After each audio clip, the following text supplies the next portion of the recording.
Whatever mistakes President Wilson made at Paris, he did not greatly underestimate the difficulties of his task when he set forth from the United States. He anticipated a struggle with Clemenceau and Lloyd George over the amount of indemnity which was to be demanded from Germany, as well as over the territory of which he was to be deprived. Upon the details of the treaties, whether of an economic or a territorial character, the president did not at first lay great stress. He was interested chiefly in the spirit that lay behind the treaties. The peace, he insisted, must be one of justice, and if possible, one of reconciliation. More concretely, the great point of importance was the establishment of a League of Nations. For the president believed that only through the building up of a new international system, based upon the concert of all democratic states, could permanent justice and amity be secured. It would be the single specific factor that would make this treaty different from and better than treaties of the past. Unless a regime of diplomatic cooperation was substituted for the balance of power, neither justice nor peace could last. The old system had failed too often. Wilson was opposed to such intricate machinery as that proposed by the League to enforce peace, and favored an extremely simple organization which might evolve naturally to meet conditions of the future. The chief organ of a league, he felt, should be an executive council, possibly composed of the ambassadors to some small neutral power. If trouble threatened in any quarter, the council was to interfere at once and propose a settlement. If this proved unsuccessful, a commercial boycott might be instituted against the offending state. It was to be outlawed, and as Wilson said, outlaws are not popular now. Such were, broadly speaking, the ideas which seemed uppermost in the president's mind when he landed in France, and which he was determined should form the basis of the peace. He anticipated opposition, and he was in a measure prepared to fight for his ideals, but he failed adequately to appreciate the confusion which had fallen upon Europe after 4 years and more of war, and which made the need of a speedy settlement so imperative. If he had gauged more accurately the difficulties of his task, he would have been more insistent upon the drafting of a quick preliminary peace, embodying merely general articles and leaving all the details of the settlement to be worked out by experts at their leisure.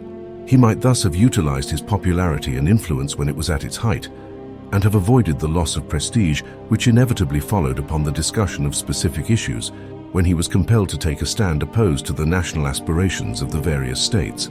Such a general preliminary treaty would have gone far towards restoring a basis for the resumption of normal political and economic activity.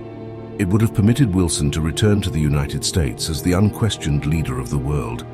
It would have blunted the edge of senatorial opposition, and finally, it might have enabled him to avoid the controversies with Allied leaders, which compelled him to surrender much of his original program in a series of compromises. At all events, the League of Nations was given an important place on the program of deliberations, and at the second of the plenary sessions of the conference, held on January 25, 1919, the principle of a league was approved without a dissentient voice. It was also decided that the League should be made an integral part of the treaty. On the 14th of February, the Covenant of the League was completed. It was sanctioned by the plenary session of the conference that afternoon, and in the evening, Wilson left for America with the document in his pocket. Doubtless it seemed to him that the major portion of his task had been accomplished. The mechanism of the League coincided roughly with the ideas that Wilson had already conceived. It provided for an executive council representing 9 powers and a deliberative assembly of all the members of the League. The council must meet annually and take under advisement any matters threatening to disturb international peace. Its recommendations must be unanimous. The assembly was entirely without executive power. The members of the League were to agree not to make war without first submitting the matter under dispute to arbitration or to the consideration of the Council. Failure to abide by this agreement would constitute an act of war against the League, which upon recommendation of the Council might boycott the offending state economically or exercise military force against it. The members of the League, furthermore, undertook to respect and preserve, as against external aggression, the territorial integrity and existing independence of all members of the League.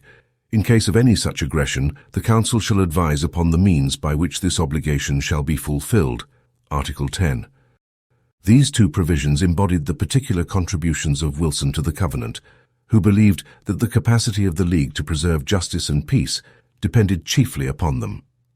The covenant also provided in some measure for military and naval disarmament by giving to the Council the right to recommend the size of the force to be maintained by each member of the League, and it attacked secret diplomacy by abrogating previous obligations inconsistent with the covenant and by providing that every future treaty must be registered and published. If the president expected to be hailed at home as conquering hero, he was destined to bitter disappointment. He must now pay the price for those tactical mistakes which had aroused opinion against him in the previous autumn.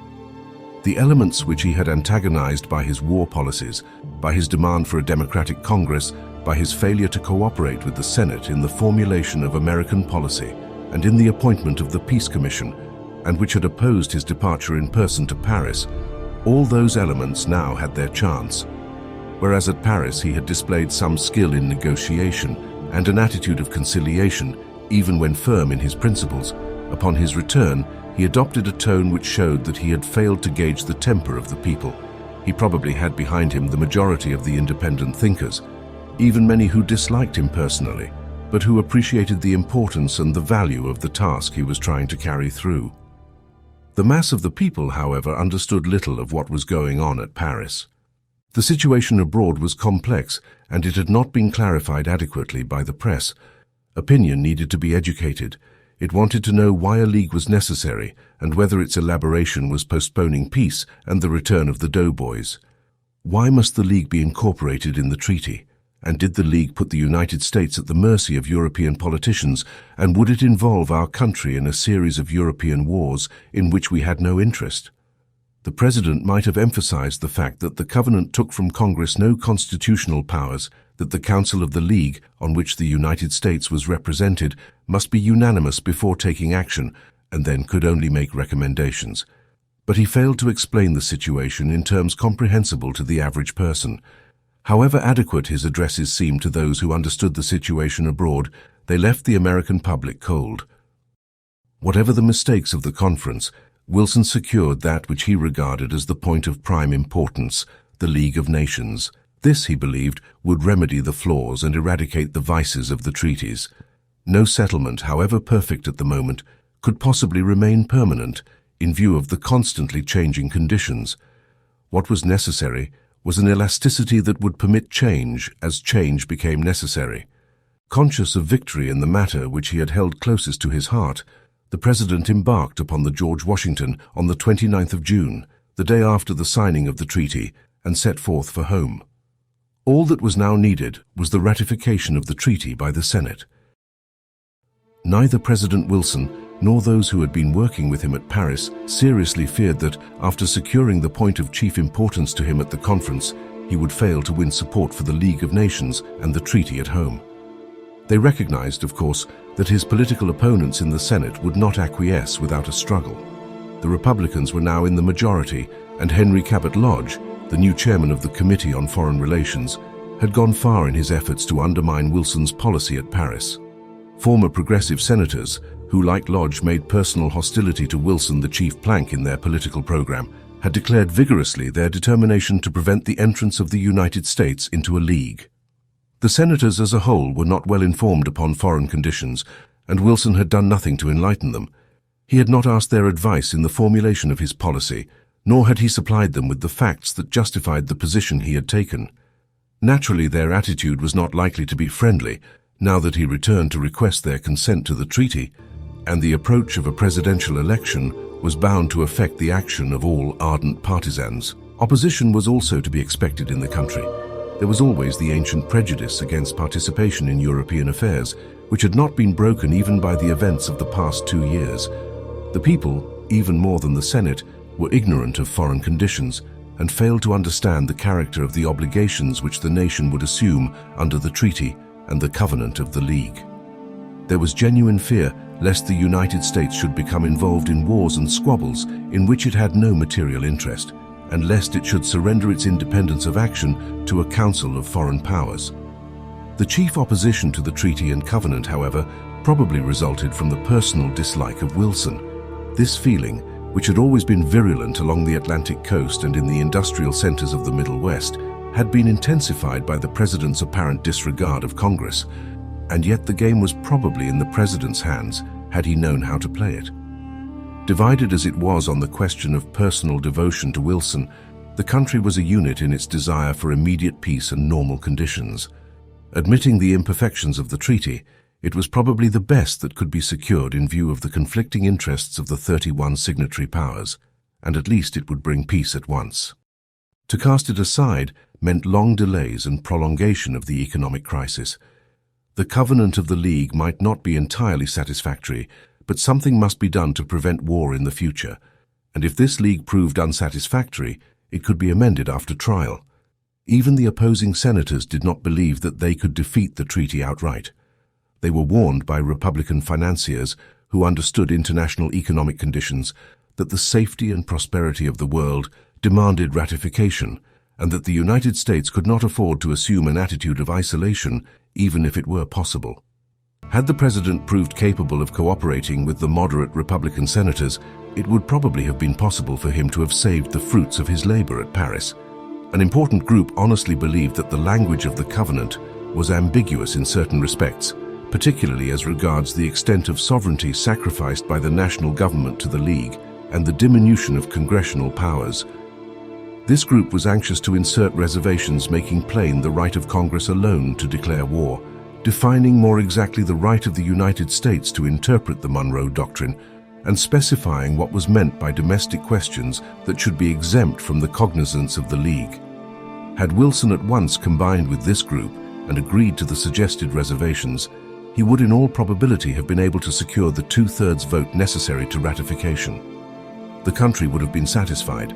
The Republicans might have contended that they had Americanized the treaty, and the reservations would probably have been accepted by the co-signatories.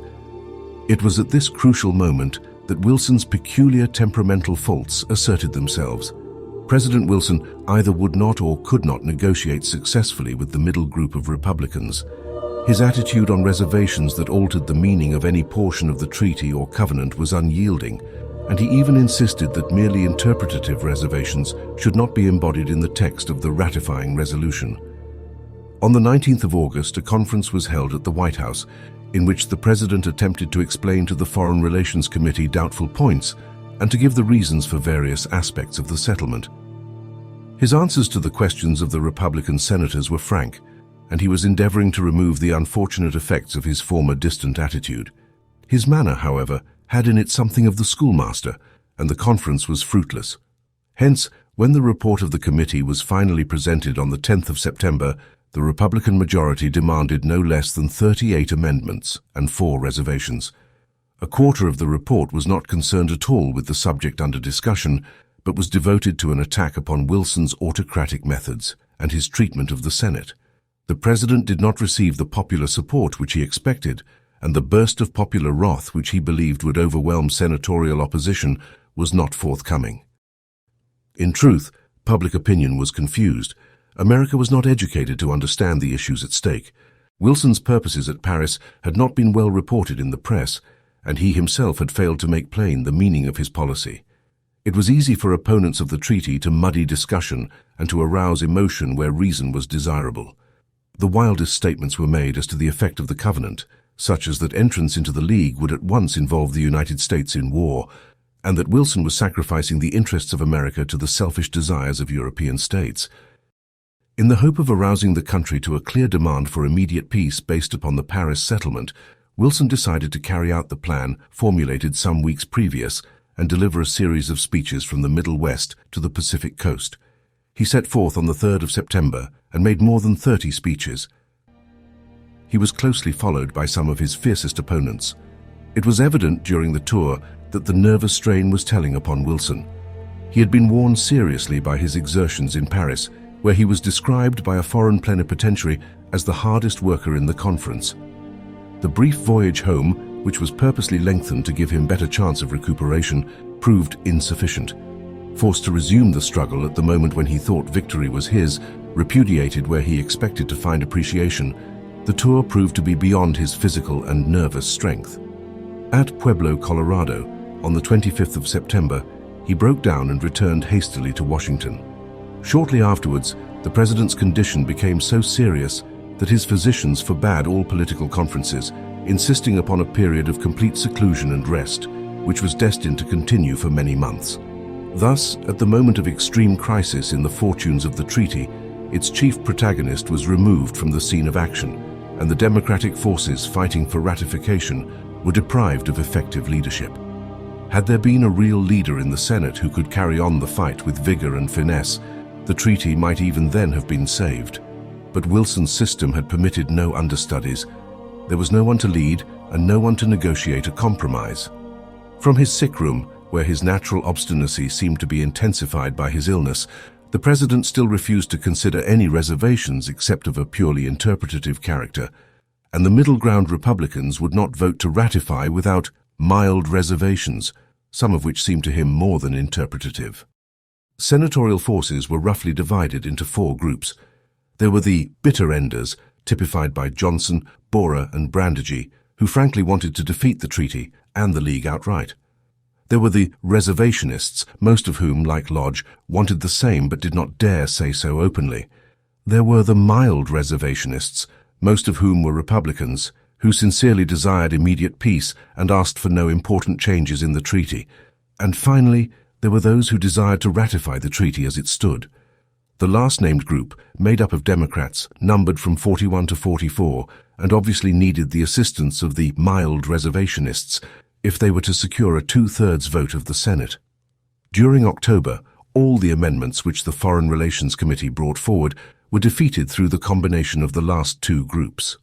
Early in November, however, 14 reservations were adopted, the mild reservationists voting with Senator Lodge for lack of any basis of compromise with the Democrats.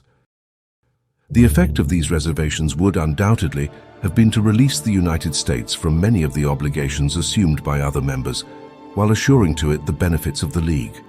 The most serious of the reservations was that concerned with Article 10 of the Covenant, which stated that the United States would assume no obligations to preserve the territorial integrity or political independence of any other country, or to interfere in controversies between nations, unless in any particular case Congress should so provide.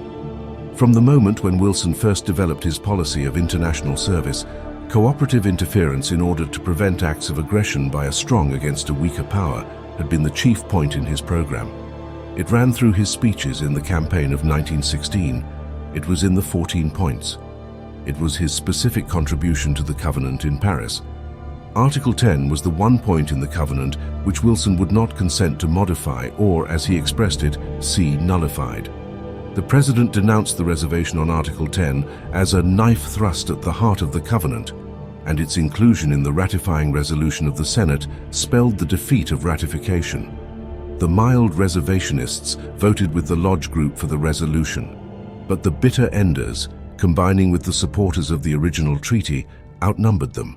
The vote stood 39 in favor of the resolution and 55 against. When a motion for unconditional ratification was offered, it was defeated by a vote of 53 to 38. The Republicans on the Foreign Relations Committee had succeeded far beyond the hopes of their leaders in August. They had killed the treaty, but in such an indirect fashion as to confuse the public and to fix upon the President the blame for delaying the peace. Intelligent public opinion, however, was anxious that the quarrels of the President and the Senate should not be allowed to delay the settlement.